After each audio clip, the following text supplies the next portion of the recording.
first one being God loves all. He's never really chosen sides between humans. At the same time, he will always support you no matter what. You will make mistakes, because yes, you will make mistakes.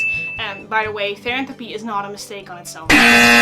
He created animals and cares for animals just as much as he cares and created humans. Many times in the Bible, there is no reason for you to think that being an animal means that God doesn't love you anymore. The second one being, God never really made rules about your personal identity. As long as you follow his rules, you're actually free to do anything. This includes identifying as an animal on a non-physical level. There is no sign in the Bible whatsoever that being an animal, identifying as an animal, or behaving like an animal is a sin. Being a Therian and identifying as an animal is not at all disgraceful. We all know that the Christian community has a tendency to deem something that is out of the ordinary as something negative, as something bad, maybe even as a sin. You can notice that the culture is actually procrastinating into something more open-minded, because God never really speaks any ill over people who are out of the ordinary, who are like not normal. Last one, and this might actually be the strongest one of them all, if God created you for who you are,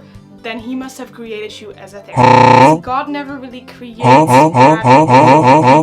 Like, when you are born as a pure soul. Along the way, as you grow older, you might make mistakes that eventually are bad to him or wrong to him, you know? But if God created you as a Therian, then being a Therian is not a bad thing. It is a clean thing.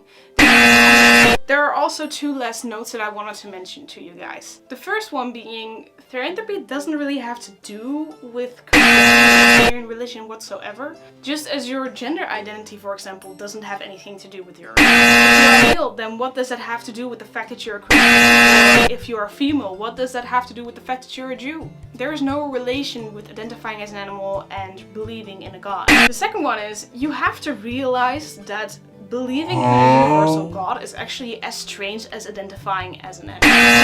And also, more positively put, if you identify as an animal, that's just as normal as believing in you.